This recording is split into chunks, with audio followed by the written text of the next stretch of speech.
This is one of my 4 camponatus subbaraticus ants. You can see she's got a larva in there, and it's hard to see, but behind the worker there's 2 small eggs. Their gasters have gotten about twice the size from when I caught them.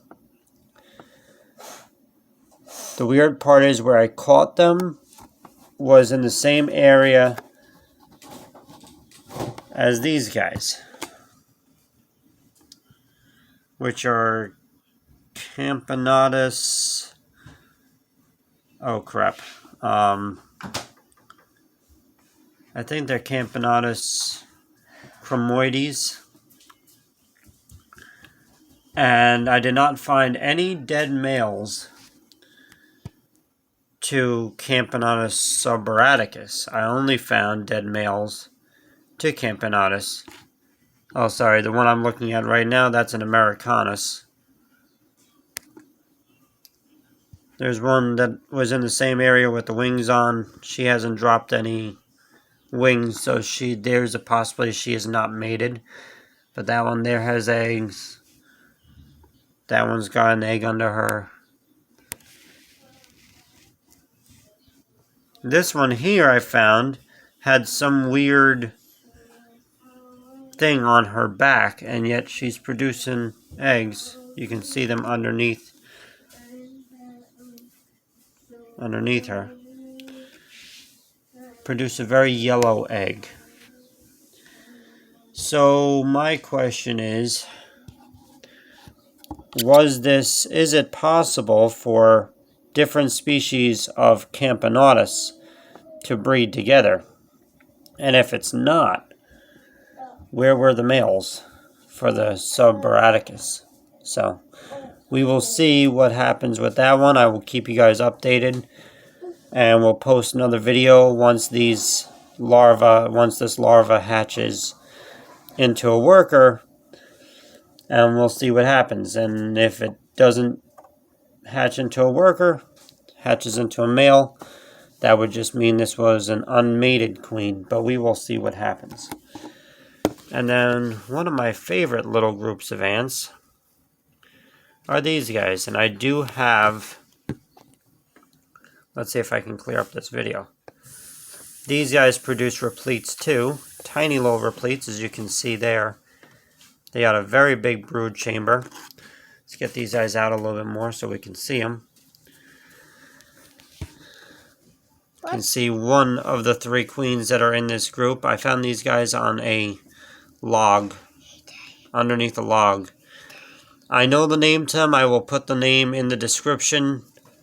But they are an introduced species to New York that have just taken over completely.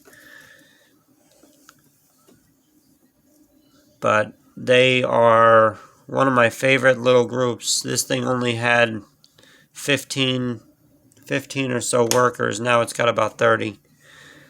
And it has that whole back area there is just a mound of eggs and larvae.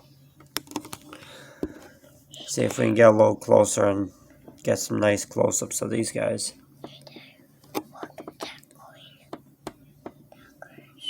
You can see that large pile of eggs and larvae back there that they're tending to.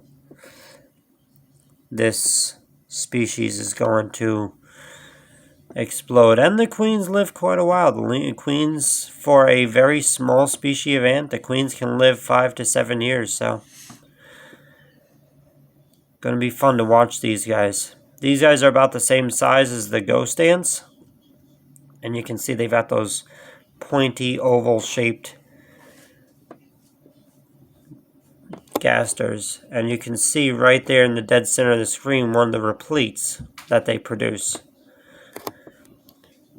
Doesn't matter what I put in this tube, they will eat it. I've put in mealworm, pieces. Within 5 to 6 hours, the mealworm piece is completely hollowed out, nothing left but the exoskeleton. They don't even cut up the exoskeleton, they just dig right through it. I put in sugar pieces are gone within an hour. And you can see that mound of eggs and larvae. Absolutely stunning little ants. Once these guys get to about 150 to 200 workers, then I will take them out of this test tube setup and I'll put them into a formicarium.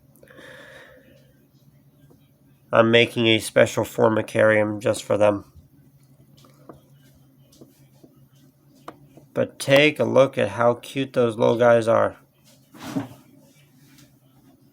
I know they're an invasive species in New York, which is why in previous videos and posts, people have sat there and said, you know, please just don't ever release those back into the wild. Not like this one colony is going to make a difference, but I have no intention on ever getting rid of these ants.